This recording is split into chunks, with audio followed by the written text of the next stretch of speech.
And I'm like, what? $10 billion with a B? And he said, yes. So it's just an honorary position. It's not underemployment. We don't do due diligence. We don't read. He just gets the job just because he's got $10 billion.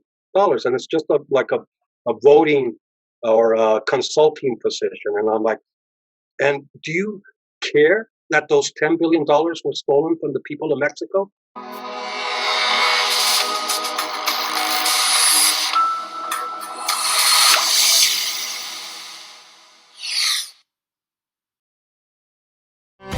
Take the first step towards online privacy. Get NordVPN.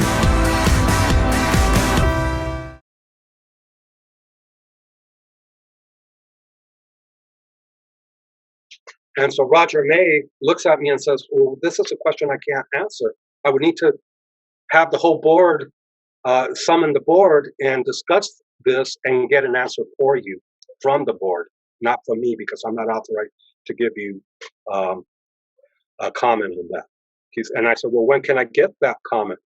And he said, well, you can call me back tomorrow and I'll give you the comment.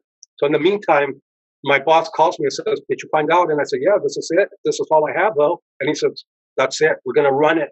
This is front cover story, top 8-column story. It's the most important story, new format newspaper, which stories were short when they were cover stories.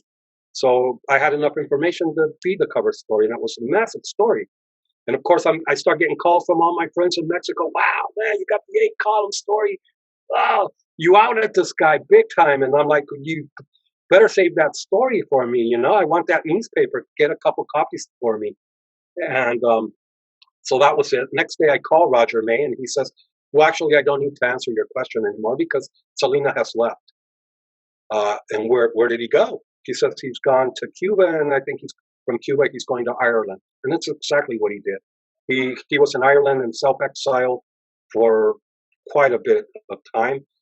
And obviously, the person responsible for him fleeing to Ireland was me, because I was asking around about the $10 billion he stole and outed him with the Dow, was looking for him at the UN representation. And so the guy had to leave. And of course, he held that grudge. And I later found out from a team of profilers that they've done a profile of Salinas de Gortari, and the conclusion was the guy is a psychopath. The guy will kill people. He thrives on violence and the pain of others.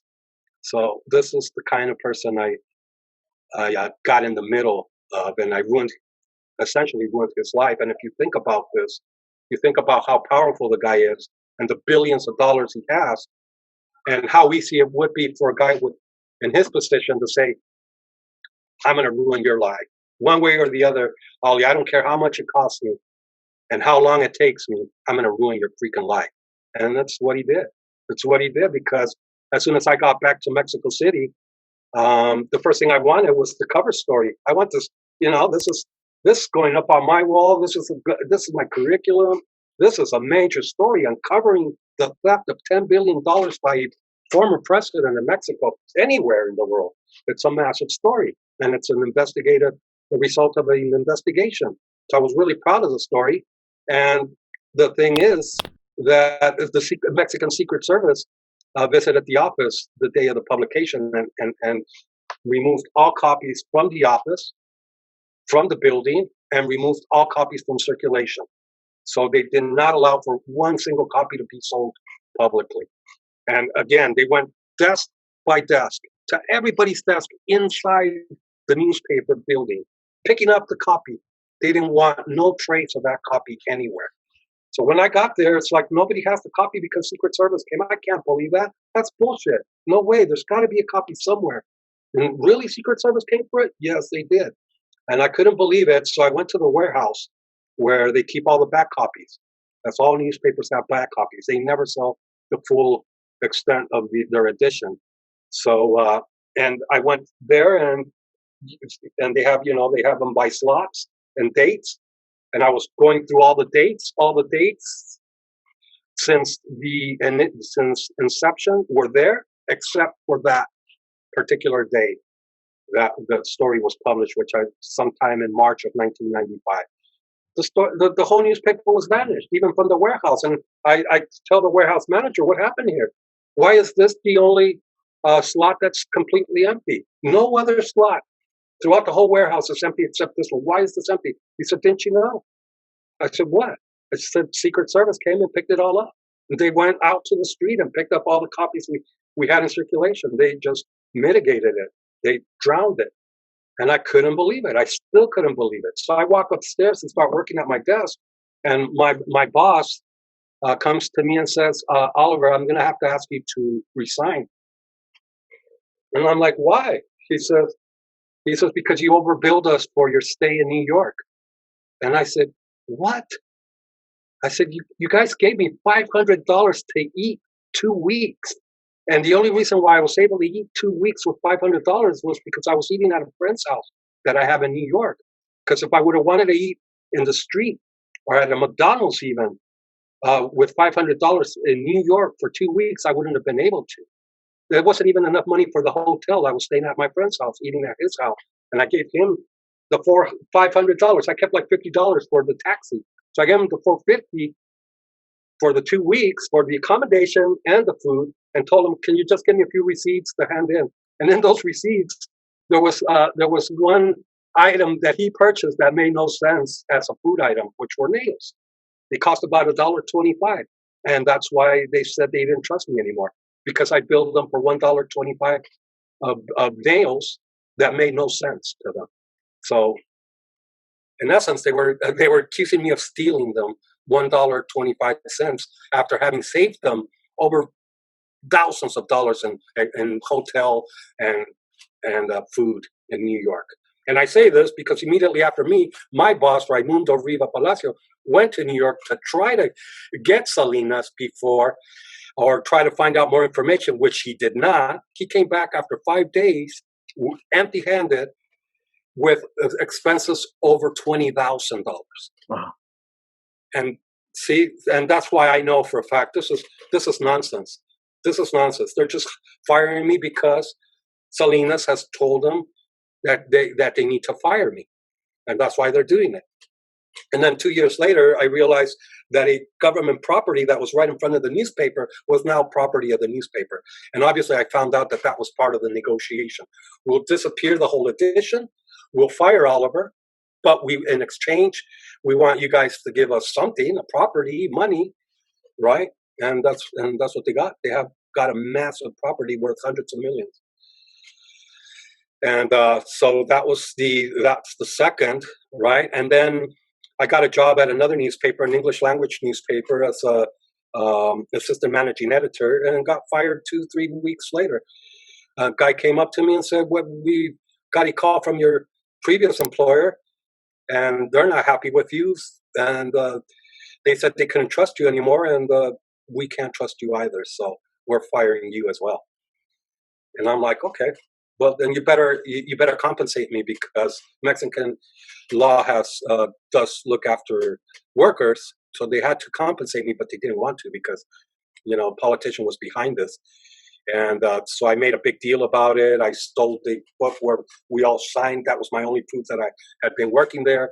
And I took him to court, and then started getting calls from the owner of that newspaper, his friend, who was a friend of mine as well, and some other people saying that they were going to kill me.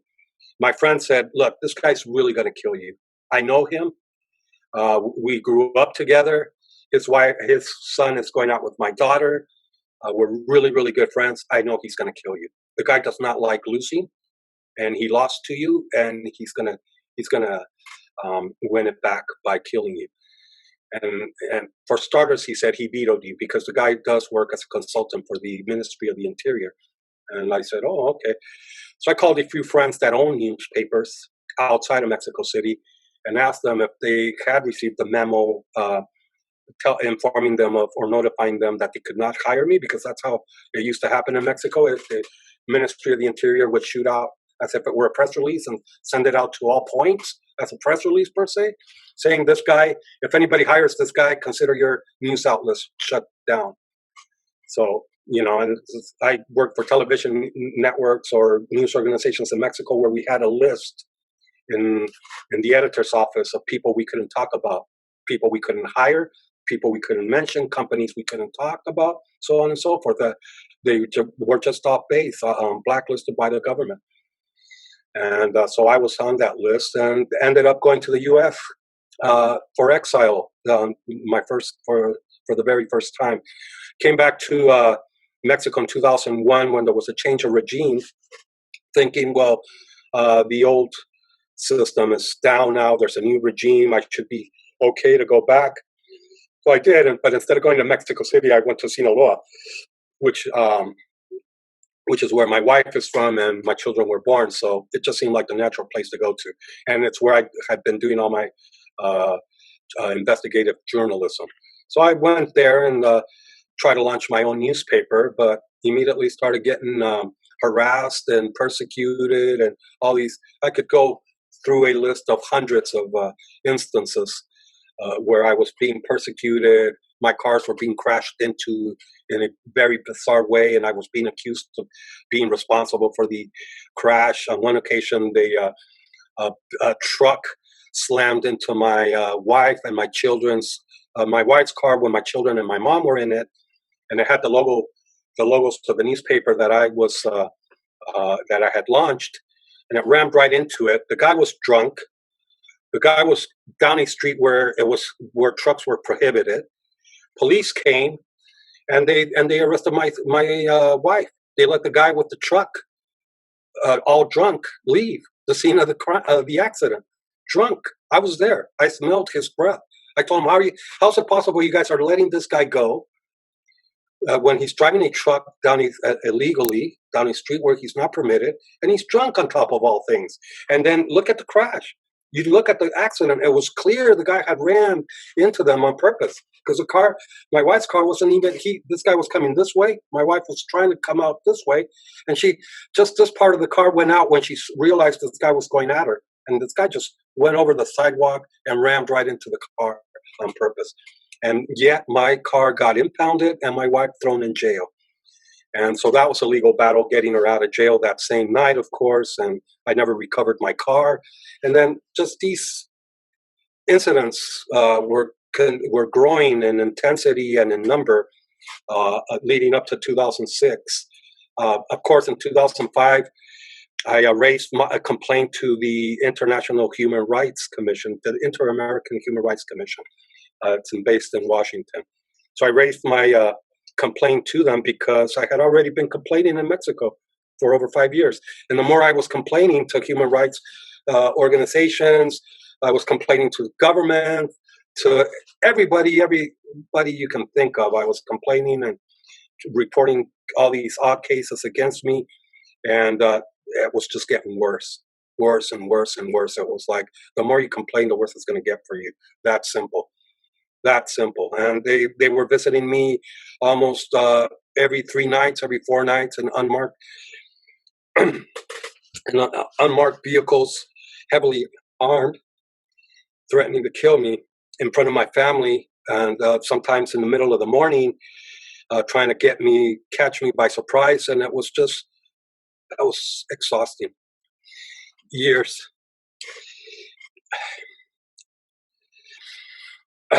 of avoiding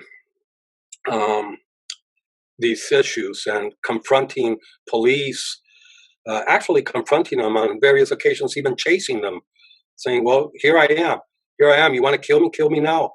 But don't ever go back to my house and threaten me in front of my family and scare my family. But here I am. Why don't you get down off your car, you dumbass, and threaten me here? And of course they were scared. They were scared because they see this crazy guy chasing them in the middle of the day in the city, and they're cops. They're heavily armed. They just visited me to say they're going to kill me, and now I'm behind them saying, "Get down off your car and kill me."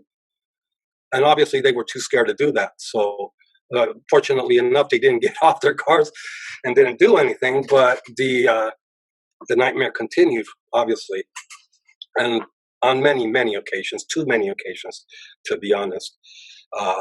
So many occasions that At one point, I actually did purchase weapons to protect myself, and I had a Uzi, a 9mm. I had a shotgun, and I had a cigar 10 shooter, and I had a 386 shooter on my in my ankle. So I had 4 weapons, various magazines for each one of them. I had at least 300 rounds ready to shoot at everybody and anybody that came at me. But it was just it just became so intense that one day I almost pulled the trigger on somebody and decided this is not me. I can't do this. I don't want to end up hitting anybody, much less killing anybody. So I got rid of all the weapons, and a little bit after that, they caught me by surprise because I was trying to sell off all my properties. I mean, I had just been visited by a government official who'd been a journalist, and I worked with on various assignments and projects. And so the guy admired me and was a very good friend of mine. And he was working for the government, and he came over to my house along with another journalist. The journalist that came is named Oscar Rivera. He's dead, so I can mention him. The other person is still alive. Cannot mention his name because I'd be putting his life at risk. But anyways, both of them came over, and they told me you're a target of a conspiracy, where even local newspapers are the owners of local newspapers are participating because of your project, the project you're launching. Because my project was a free circulation or free distribution newspaper. It was always going to be free, and I was going to distribute 25,000 copies, which was more than the combined total of the 2 major newspapers in Sinaloa.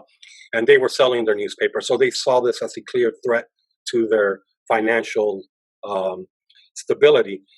So they conspired. They conspired with the government against me. And obviously, when you look at, and all this is in the hands now of Redress, which is a very amazing human rights organization based in London, and they're helping me with the lawsuit against the Mexican government. But they have 2 boxes of documents that prove what I'm saying, because these documents are letters to presidents, to former presidents when they were presidents, to high-level officials, to the president of the Supreme Court of Justice, to the president of the National Human Rights Commission, to the head of the Secretary of Security, National Security, to all these people. And you look at the replies I get from them and how absurd they are and what a mockery they make of me. And you realize there's no way in hell that the president of a Supreme Court is going to call me a criminal when I've never been convicted of anything. And he's a doctor. He's got a PhD in law.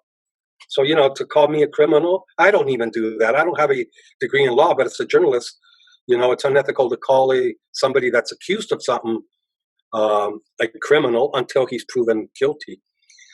So again, you see this letter and you see all these letters and you start sifting through them, and you clearly see there's powerful figures behind us all. And just the extent of the time of all these things happening and all the complaints I have, everything. You look at the case and you look at these documents I have, and you clearly see that I've been a victim of something somebody very powerful. And the only person I can think of is Carlos Salinas, because of what I've just explained. And of course, all this ends in 2006. Again, January, I think it was 14, 13, 12, I don't know, more or less the first 2 weeks of January of 2006. I had already raised the complaint to the Inter-American Human Rights Commission because things had become unbearable. I was being jailed for no reason on so many occasions. I spent nights in jail. I was accused of trying to kill people. That was just all fake, just fabricated, just trying to ruin my life, just making my life impossible. People visiting me, trying to kill me or threatening to kill me. Invasion of my private property, expropriation of various of my properties, theft of various of my vehicles by government directly. I'm not saying my car disappeared at night. They came with government tow trucks saying that I'd been in an accident and that they had to remove my car on 2 occasions.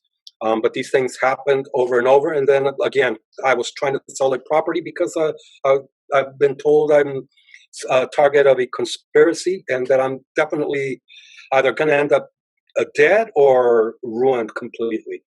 So I'm trying to sell off my properties, but they're not allowing me to do that. I found out later that when I was showing the properties, after I was showed a property, they were waiting for the people viewing my properties, and they would stop them, and they would say, "Did you just come over to see Olivier's property?" And yeah, we did. We're considering purchasing it. Don't.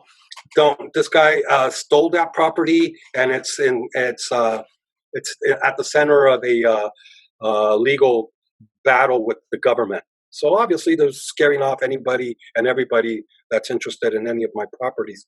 But one morning, this one guy comes and says, "I don't care what the government says. I'm going to buy that property. I want it." So he came over and he said, and we were going to go view it. But he said, "There's a strange vehicle in front of that property," because I just gone to see it to make sure that I'm convinced, and now I'm back here to pick you up to see if you can take me over there to view it and to negotiate. He says, "But I've seen some really strange people. I've seen 2 unmarked cars in front of that property. Another one was near your house right now, but as soon as I knocked, they left.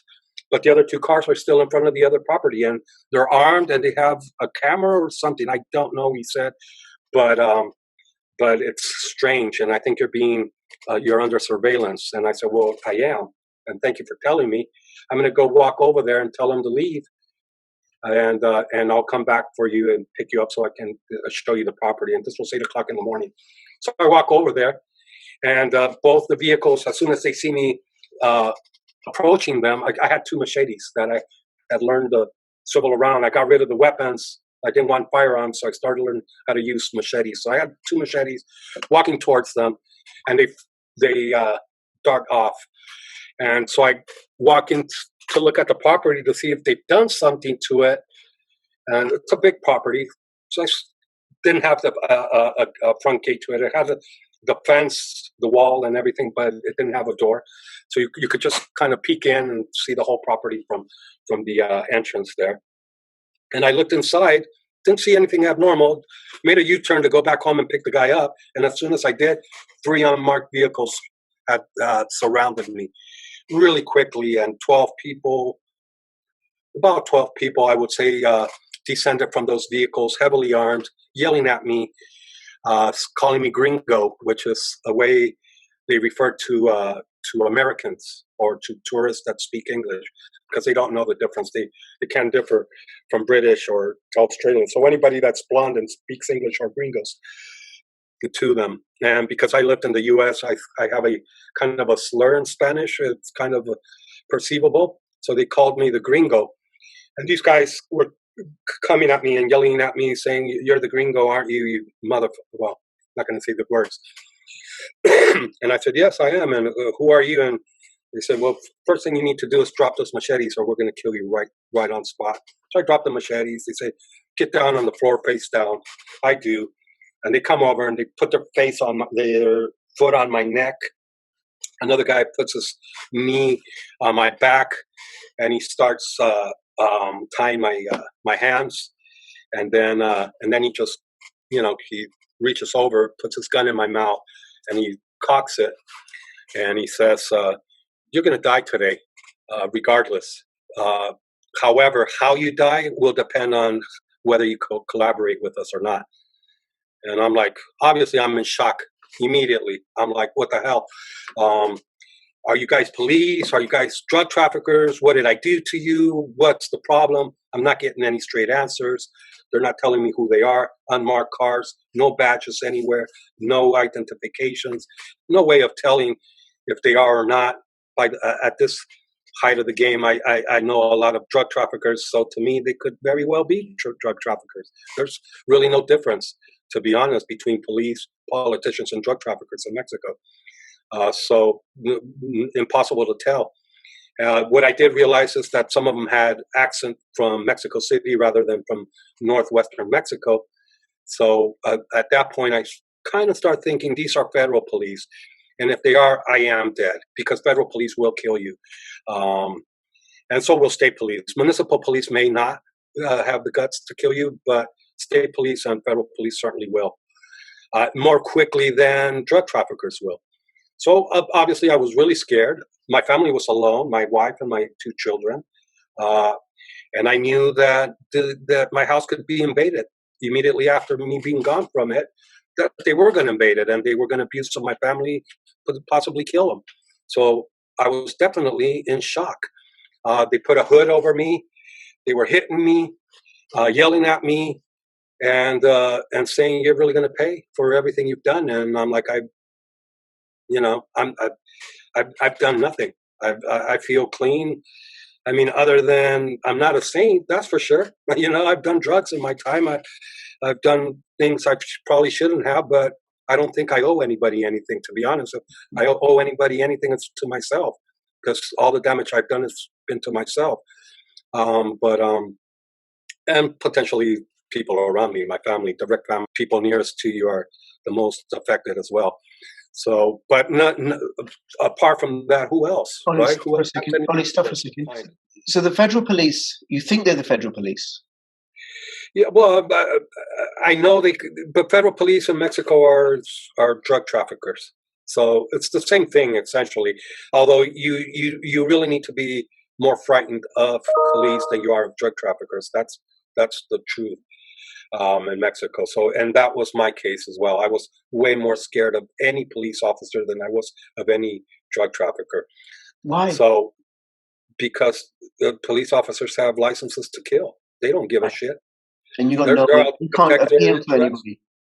They're out to protect their interest, and more than likely they have orders from the government to kill anybody that gets in their way, or from their superiors, or from, anybody threatening their income. You're going to be shot and killed. That's simply what's going to happen. That's why throughout the entire period I was undercover in the Sinaloa cartel, I was not scared. I was not scared of the drug traffickers themselves.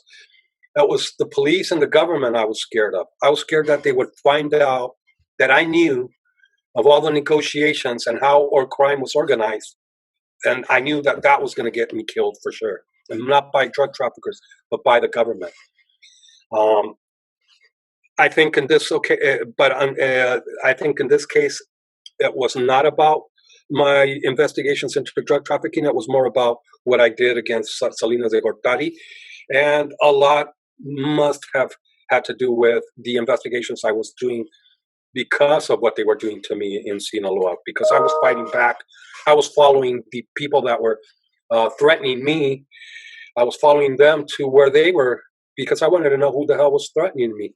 And so they would end up in safe houses, houses where they deposit stolen things.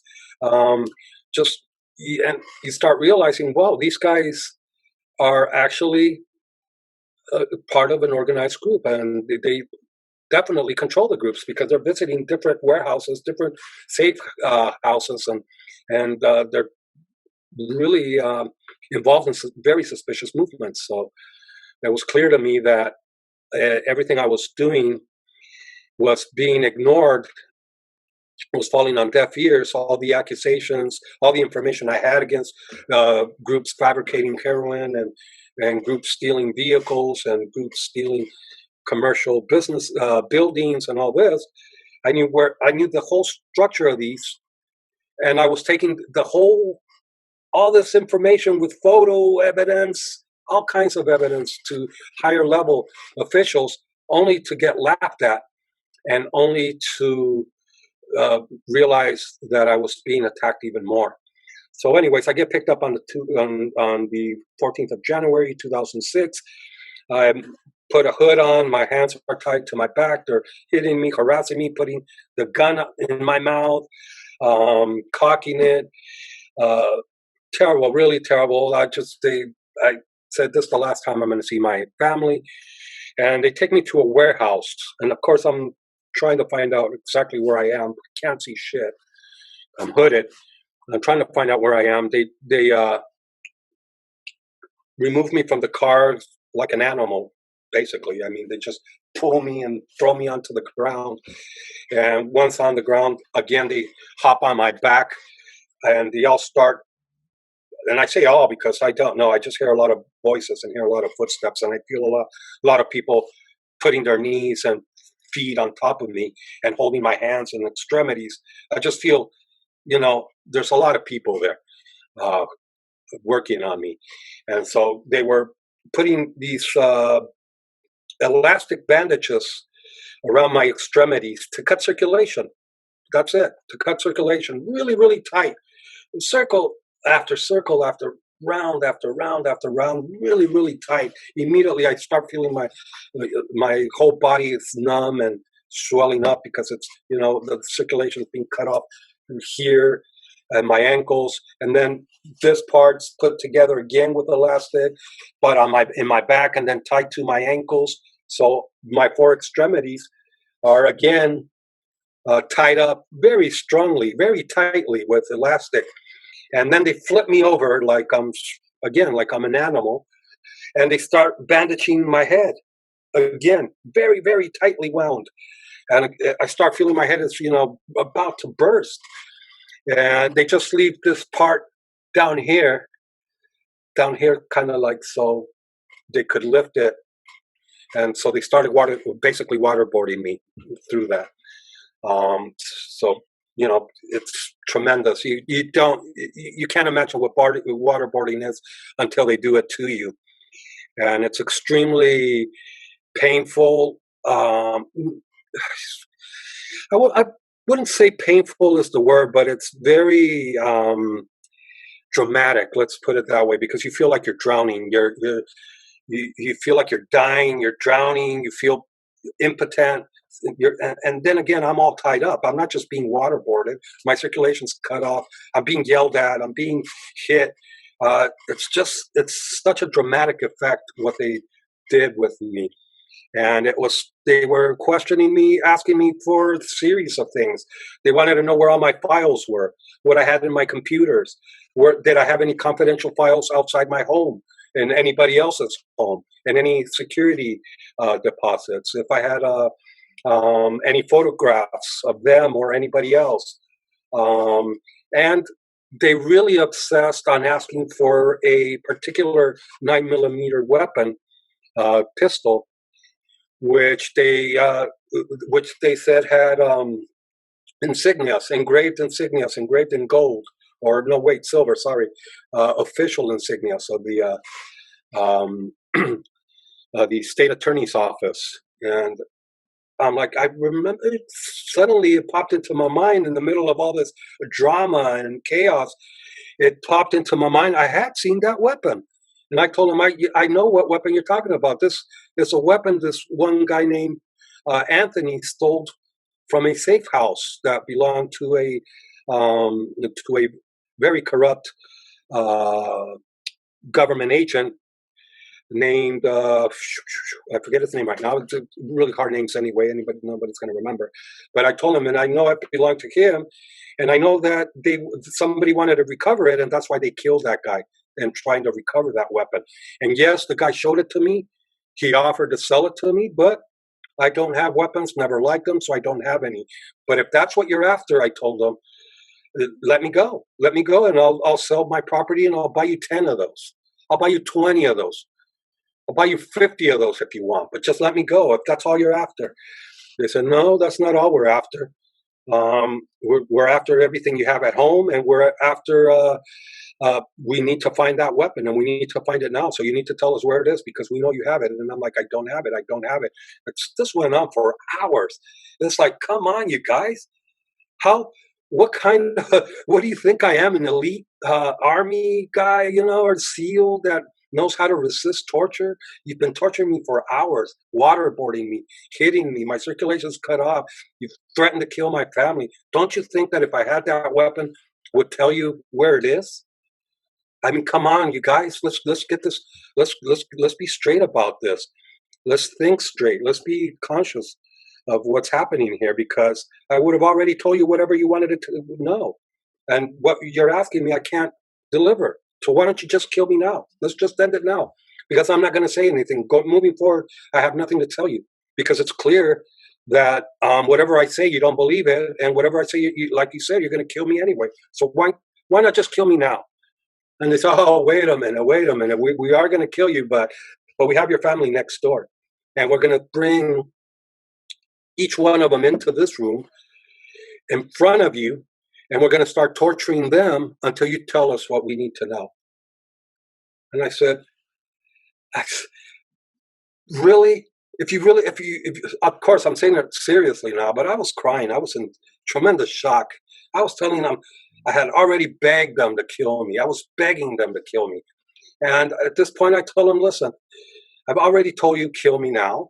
Why don't you just bring them all in, bring my entire family in here, and just kill us all now? Now, because I'm not going to tell you anything differently. I simply don't know what you're asking for. I don't know where that weapon is. I don't know where all that those photographs or that information you say I have is. I don't have it. It doesn't exist. So anything I say is going to end up being a lie, and you're just going to get pissed off worse, and it's going to be worse for everybody. Just bring them in. Just kill us all. Let's end this now. Beg them to do it. Fortunately enough, they were lying. My family was not there. But they continued torturing me, and in the background, I could hear them torture 3-4 other people. Of course, those tortures lasted, they tortured me for about 16 hours. The other 3 tortures I'm talking to you about lasted like 15, 20 minutes. And I later found out why. They tortured these people because these people were involved in killing the guy that had the weapon they wanted, who they later accused me of killing, of course. And they hit them to tell them they tortured them to tell them to accuse me of killing the guy that had stolen the weapon. That's it. So of course, 2, 3, 4 slaps, you're going to say, yeah, he did it. Why not? Right. And by the time they remove all the bandages from me, right, they say, well, and I said, well, you're going to kill me now? What the hell's going to happen now? They said, well, yeah, human rights. The human rights activist found you. He knows you're here. We're going to let you go. All you need to do is sign a statement, and we're going to let you go. But you need to first not mention the fact that we tortured you. You need to stop crying. You need to go in, wash your face, comb your hair so you look presentable, and sign your statement and go home. And naively enough, I believed that was going to happen. So I calmed down, sat down. They asked me, the same people that tortured me, which was absurd, asked me, have you been tortured? I said, no. You've asked me to tell you no. So no, I have not been tortured. I said, okay, well, sign here. Signed, and they said, now you're going to jail. Oh my God, you told me you were going to let me go. And they said, well, that's how stupid you are. You're going to jail. So they took me to a transitional jail before they took me to the prison. And in that transitional jail, I pulled some wires. I was going to hang myself, essentially. It's the state of mind I was in, of course. And I just didn't want to know anything. I knew it wasn't good at that point, and decided taking my life was probably the best option. So I pulled the wires that were charged with electricity, so caused an electrical shock there, and the lights went out, and I had police swarming all over the place. So the hanging was aborted or botched, and police approached me, and a couple police officers said, "Well, what the hell's going on with you, man? Why do you want to kill yourself? What's wrong here?" And I said, "Well, look, I'm being accused. I've been tortured. Firstly, I've been tortured, and secondly, been threatened that they're going to kill me, and thirdly, they're going to kill my family, and so why not take my life?" And they said, "And who are they accusing you? Who are they saying you killed?" And I said, "Well, this guy named Antonio." And they said, "Wait a minute, we've been investigating that case for 6 months, and we know who killed that guy, and it's not you. Wait a minute, they say. And they walk away really decidedly, and they got my hopes up high, because here I finally find a couple of guys that believe me and that actually say they have the facts, and they're policemen, and they've been investigating, and they know I have nothing to do with this. And again, gentlemen, naively thought these guys are going to go and put in a good word for me, and they're going to let me go. And they come back down about 10 minutes later, and they said, look, we talked to the state attorney, and we talked to the state ministry of the interior, and they both say that unfortunately we can't do anything for you because we got orders from upper levels, and you're here, you're stuck. There's no way around it, and unfortunately, it doesn't matter what we know. And the investigation we've carried out, we just can't do anything. Sorry. And they turned around and left. Immediately after human rights came, they brought a psychologist. They determined I had been tortured and et cetera, et cetera. But I was thrown in jail anyway for 3 years. I was being charged initially with 3 first-degree murders or homicides, invasion and destruction of private property, 2 death threats. I supposedly threatened 2 people that I was going to kill them. I tried to kill a 4th person. I was accused of possession of firearms exclusive of the Army. No weapons at all, not even a slingshot. And they accused me of drug trafficking. Where's the evidence? No evidence. No evidence of weapons. No evidence of any drugs or drug trafficking. No evidence of anything. No evidence absolutely of anything. And still they held me for 3 years until I was able to get myself out of jail. And till today, I'm still fighting them in court. I'm suing them for torture, which has been proven on many occasions by international torture experts that work for the United Nations, that work for International Court of Justice, and they're experts in torture, and they've determined that I have been tortured. And still today, the Mexican government denies my human rights were ever abused. They're never going to admit, they don't admit to abusing of my human rights, to torturing me, much less are they going to admit to having tortured my family, because torture is not only physical, it's also psychological, and psychological torture is sometimes worse than physical. And my family was tortured psychologically, even if it was for a few hours at the point where they were detained or after I was detained. But let's talk about the whole, the years of attempting of showing up in front of them and with weapons and threatening to kill me with them right next to me, risking that bullets are going to fall on them as well. And that's torture as well. That's living in fear, in terror your entire life. It's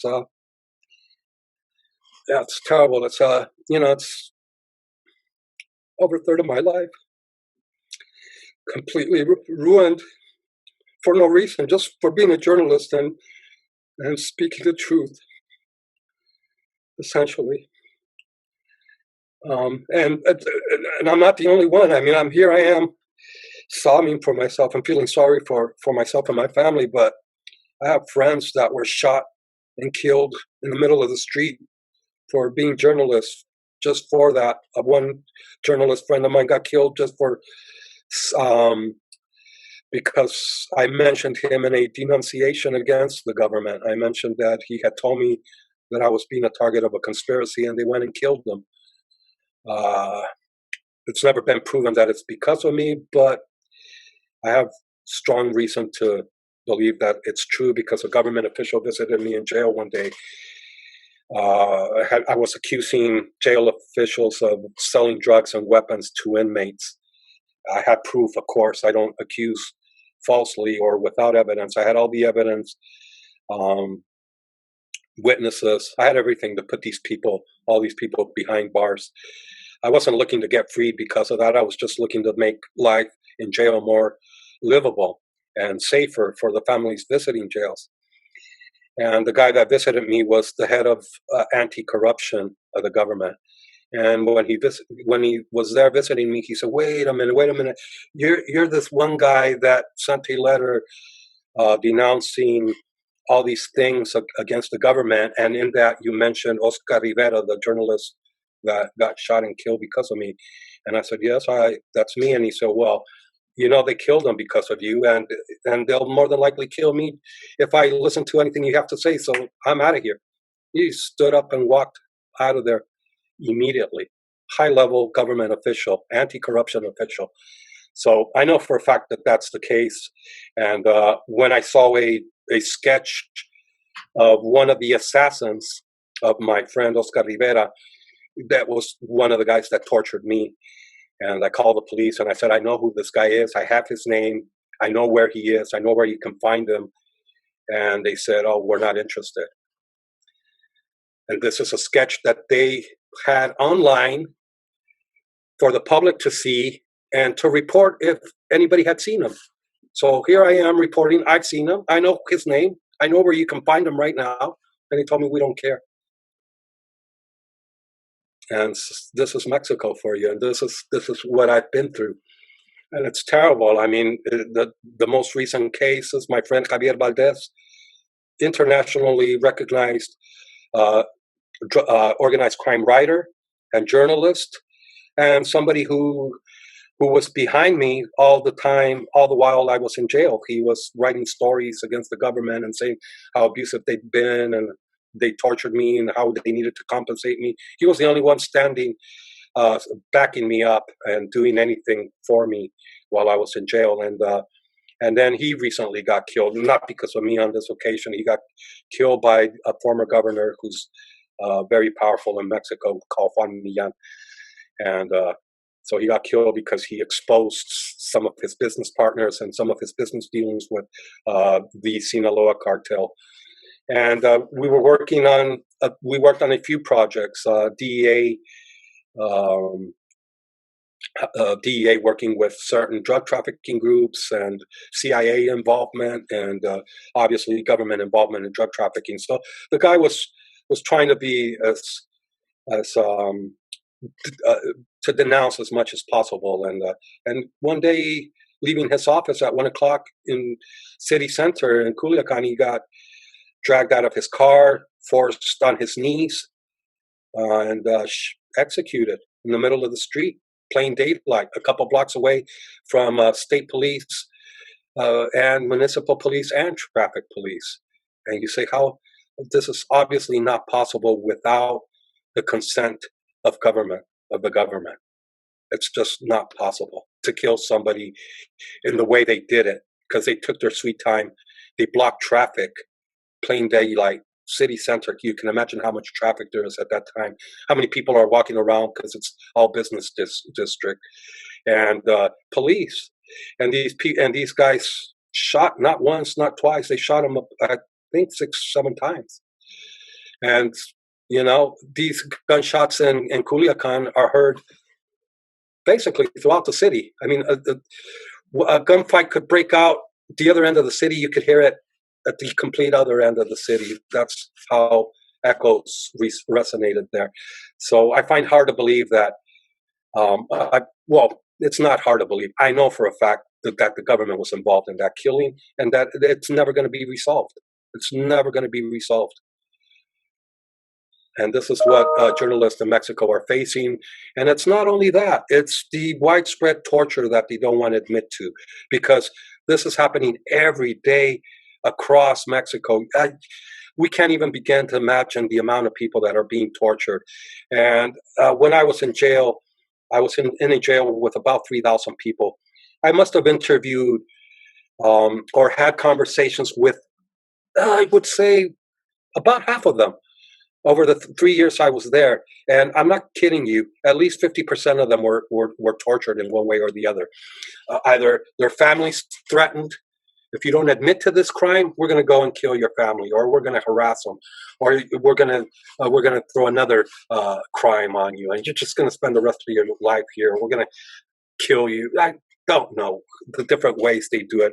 People get beat up, or their families get threatened, and they end up confessing the crimes they didn't commit, crimes that people working for the government committed, and they need to deliver results to the people, the voters, that they're doing their job, which they're not. And so you find that a lot of people in jail were tortured, and they're not lying, because I can give you one prime example, but there's so many of these examples. There's an example of this one guy that said, I went into this store to rob the store, and I wanted the money from the cashier. And so I went up to the cashier, and yes, I had a gun with me, and I pointed the gun at the cashier, told him to give me all the money. They gave me the money, and I ran home. When I got home, police were already waiting for me there, and I'm not. And so you're here? I said, you're here for assault with a deadly weapon. And they said, no, I'm here accused of 2 murders that were committed that same night while I was robbing the store. And then, and you run across all these cases. You run across this case of a guy. Yeah, I beat up a neighbor, and they came and picked me up. And while they picked me up, they had to throw somebody in jail for stealing a few vehicles. I'm here for stealing vehicles. Never stolen a vehicle in my life. Don't even know can't even open my own car with my keys. And now I'm in jail for the rest of my life for stealing 3 vehicles. Have a guy in jail for smoking a cigarette or marijuana. He's been in jail for 10 years waiting conviction. But it wasn't really about the marijuana joint he smoked. It was about an issue he had with a local government official. So they were in cahoots, committing crimes, stealing homes, and he didn't report everything he had stolen from a particular home. And so he ended up in jail. And it was obviously something very, very valuable because he'd been in jail for 10 years without conviction. And he said, I'll probably never leave jail until I tell them what they think I stole is. I think he might have stolen and he used it or he left it for his family or whatever. But the fact is he's they're facing issues crimes they did not commit. And again, a lot of them say I did commit a crime, but not this one. And they tortured me or they threatened me to admit to a different crime that I committed. And it's not necessarily a bigger crime. It's just a crime that they want somebody to pay to be the fall guy for. And so this is so widespread in Mexico. It's really terrible. I mean, I would like international organizations to take a really in-depth look at what's happening there because it's terrible. I mean, and immediately after I left jail in 2010, the first place I went for exile was Canada. And the first thing they told me is, we don't think we're going to get approve your asylum here because we just don't see that Mexico's a dangerous place to be. And I said, well, I invite you to go with me and I'll show you exactly what I'm talking about. And I know you'll change your mind the first day you're there.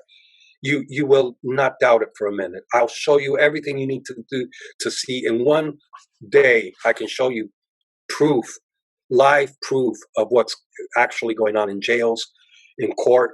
For instance, I mean, it's like the penal code says, and it says it anywhere. If there's justice anywhere, for you to be convicted of any crime or during a trial, a judge needs to see you. And the judge needs to see you because he's a judge of character, essentially. And he judges character, but he also makes decisions based on his knowledge of law. And so that's why the judge needs to see you and needs to see how you conduct yourself to try to get a better understanding of who you are and whether the crime fits the profile.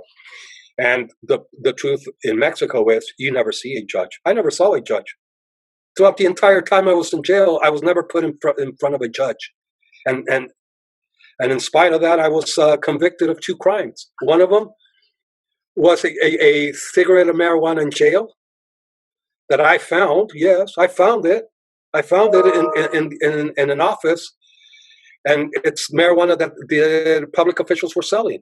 And I was holding on to it as proof that there was marijuana in jail and that it was the same marijuana no matter in what part of the jail you went into, because the prison was divided in 4 or 5 different sections because of the gangs and because of the conflicts that could be created of mixing these people. So they had them all separate. And there were areas where you were supposedly prohibited of going to because of the danger or because they were, confidential areas or what have you. I was able to go to all the different places and found that you could find the same drugs here that you could find in each of the other different places. So at that point, you realize it's the government officials are supplying the drugs, and they're giving them to the heads of the the modules that they call them, or the jail cells sectors, and they're the ones put in charge of selling drugs, and they're given weapons for themselves and for the people working with them. So because you're selling drugs in jail, you're bound to be, you know, attacked by drug addicts inside a jail that don't have any money.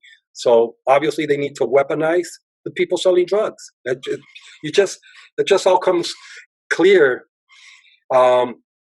What prison did for me was to put at a scale what was happening at a larger scale.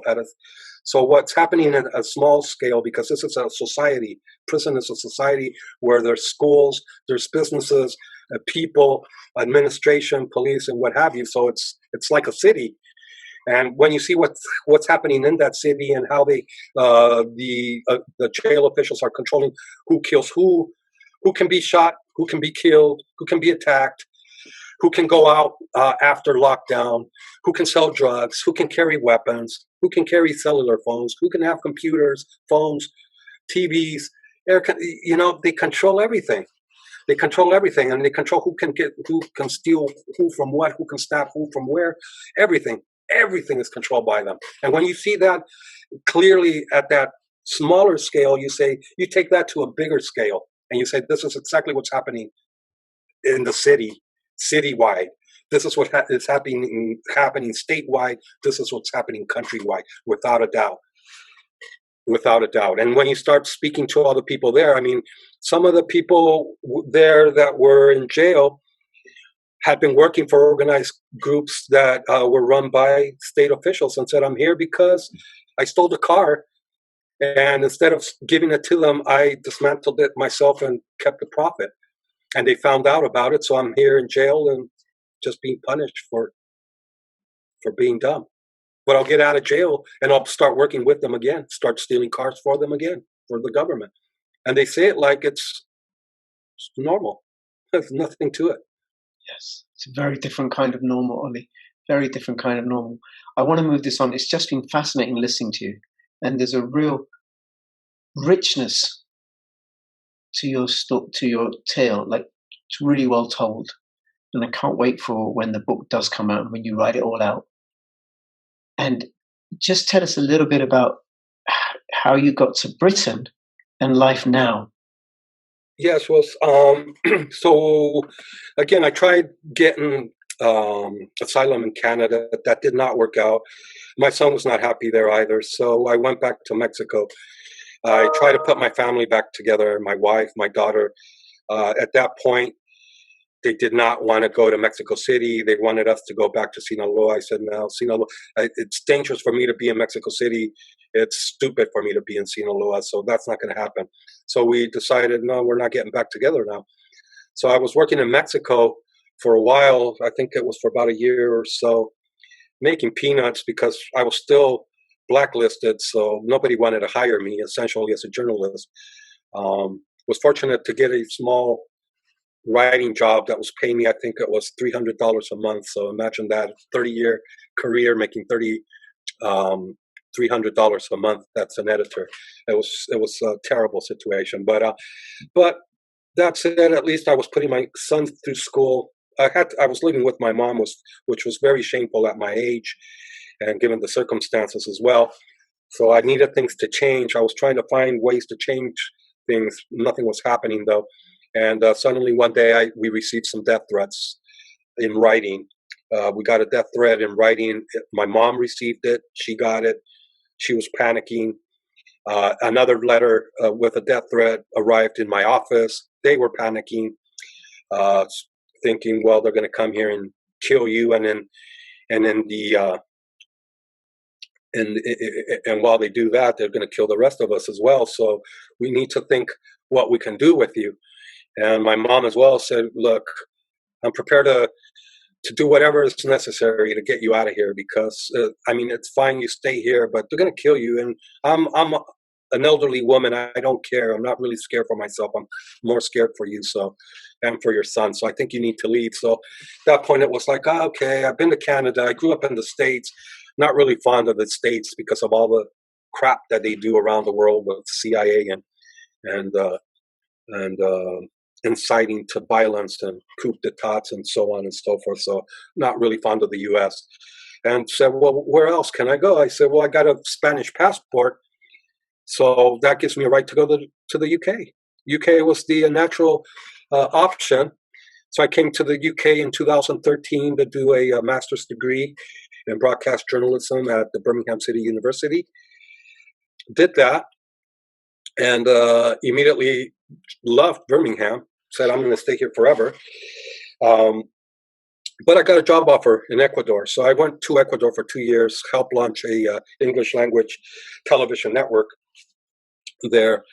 We were essentially working for the Venezuelan government, setting up a English language newspaper from Ecuador, through which they could defend their revolutionary cause, their anti-imperialistic stance, and defend themselves against all the accusations the United States and the OAS were making against them. And it was all fine and dandy at first, and I was all into it, behind it, and I got promoted up to a news coordinator and then sent to Venezuela to train journalists there.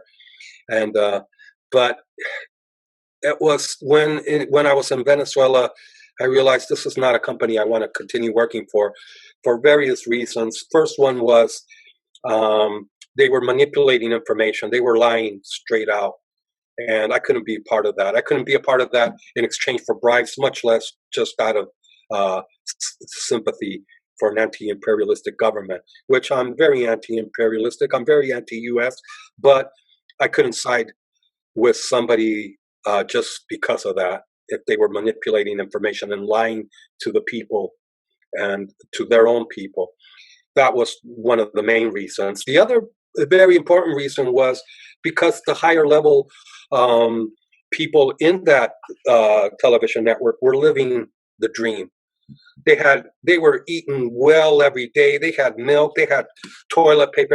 And remember, we're talking about Venezuela, where people have not seen toilet paper or real milk for years, where people don't see eggs for weeks and months at a time, where people have to do queue for bread every day. You want to, and they only sell you one baguette each day per person. So you're forced to do a queue every day if you want bread, and it's an hour-long queue usually. And even if you get there sooner than everybody else, because to get there sooner, you're going to be there an hour before they open, right? So the only thing that you guarantee is that you're going to get bread, because I was at the end of the queue, and then suddenly bread runs out and you don't get bread after an hour of waiting in the queue. But no sugar, no coffee, meat was really hard to come by and very expensive. And we're talking about a place where minimum wage right now is $5. At the time, the Bolivar wasn't that hugely devaluated, but still minimum wage was $20, $30. And so people were really suffering to, make ends meet on a daily basis. They couldn't even drink coffee because there wasn't any coffee. There was a coffee machine there, but coffee, if you drank one little bitty coffee each day off of that machine, that was your entire salary. So obviously you couldn't have that coffee. But then you saw the higher officials wheeling in carts full of foods, fancy foods, milks, fresh vegetables, fresh meats, poultry, sugar, coffee, the chef with the hat. And you say, there's no way. There's no way that it's fine that you do that secretly, privately. It's okay. I could probably let that slide. But when you're wheeling in these carts full of food in front of everybody that's queuing for a piece of bread, I find that to be insulting. And I just didn't like that. And I started complaining about that and saying that I thought that it was unfair that they wheeled in milk and sugar and all these prohibitive items in Venezuela in front of all these people that are essentially dying of hunger, protecting this manipulative government. So that to me was like the tipping point. And I complained so much about that we decided, let's end this relationship. 2 years ended, I came back gladly enough to the UK, was really happy to come back. And struggled at first because I was washing dishes to make ends meet and send money back to my son to continue his university studies, and it wasn't until well, I did some investigative work for The Guardian and ITV News. I did a very nice story for them, an undercover story into a chicken factory called Two Sisters Food Group. They were abusing of immigrants, exploiting them essentially, and they were violating health codes massively. So The Guardian and ITV News were doing a joint investigation of those accusations, but they needed inside proof and evidence. So they needed somebody to go into the factory, and a teacher of mine that knew I had done some undercover work told them to get in touch with me. They did. I went into the factory as a chicken factory worker, and with some glasses that had a camera in the middle here, and I took video of all the violations they were committing, and interviewed some people whose rights were being abused, and that were witnesses also of the health code violations. And we did a massive story in the Guardian and on ITV News that was nominated for a press award. The story ended up in Parliament. It was amazing to see the Parliament call the owner of the chicken factory in and say, how is it possible for an undercover journalist to expose all the violations you were committing in only 2 weeks, when the Food Safety Association hasn't been able to do that for years? And they go in specifically to inspect and detect these violations. And so they were getting on the Food Standard or Food Safety Association's case and the case of the owner. And so that was good to be mentioned there. And that, thanks to that, Shiva Karamat, she's the CEO of CoinRibbit, which I'm sure you've heard of. It's a cryptocurrency news outlet based in Birmingham. She called on me and she said, well, I see you're freelancing, but you don't really have a stable job with them. I want to see if you want to come and work for me. And I said, well, of course. I'm cleaning tables at a Costa coffee shop. I much prefer working for you, writing stories of topics I don't know anything about, to be honest. But if you're fine with my ignorance of crypto and blockchain and happy with my knowledge of writing and journalistic experience, then let's do it. And so I started working with her. And then I got a job offer in Malta with Blocks Live TV as their news director. I went there and was working for about 8 months there. And then my son finished his university studies and said he wanted to come to the UK. And I said, well, yes, I want to come back to the UK as well. So I resigned to that job and was looking at LinkedIn at jobs, and I saw Electroneum was looking for a social media manager. And it was social media manager, not really my forte, but it's a cryptocurrency. I know a lot about Electroneum. I've written a few stories about them. I know about blockchain and cryptocurrency. Hey, they may find interesting to hire me. And it was an easy apply. So it was just click, the application went. And I got a call from Kathy, and she said, we looked at your application and we don't feel you fill the profile. You're not the right fit for social media. However, we have a PR role that we think you're perfect for. Are you interested? And and if so, would you come to work in Maidstone, because we're not allowing remote workers? And I said, yeah, absolutely. So I got interviewed by Connor and Jonathan and Kathy. They decided to hire me, and I came to Maidstone in July of 2019 and been working for Electroneum for 15 years. One of the best jobs I've ever had.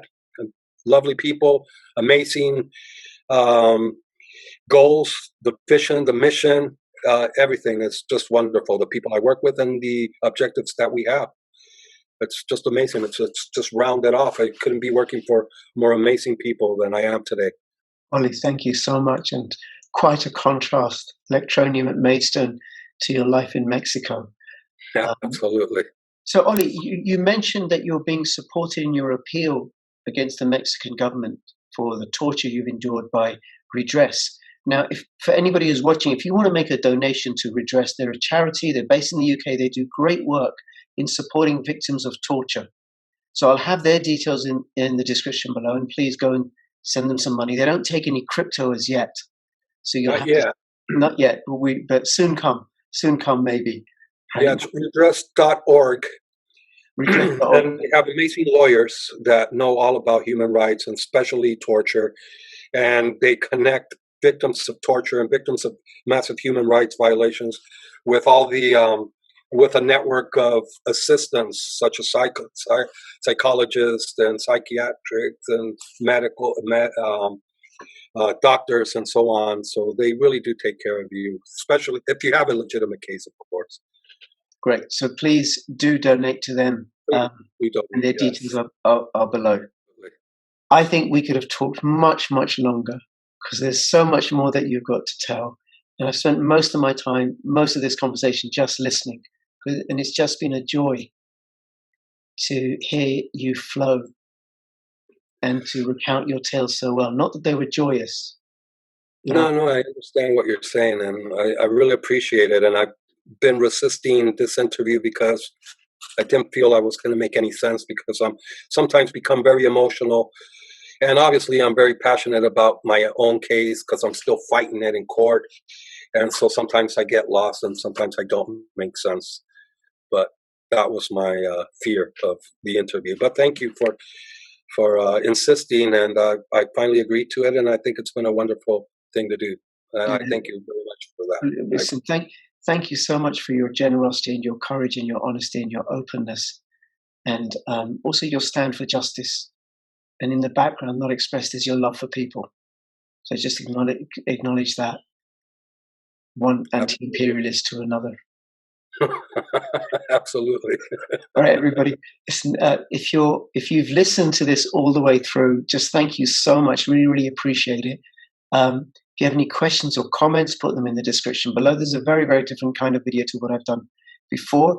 And although Ollie doesn't know what I'm about to say, he is going to be back on my channel at some point. And between now and when I see you next, please keep filling your pockets with crypto profits. This is Crypto Rich and Crypto Ollie signing out. All the best. Bye-bye. Okay.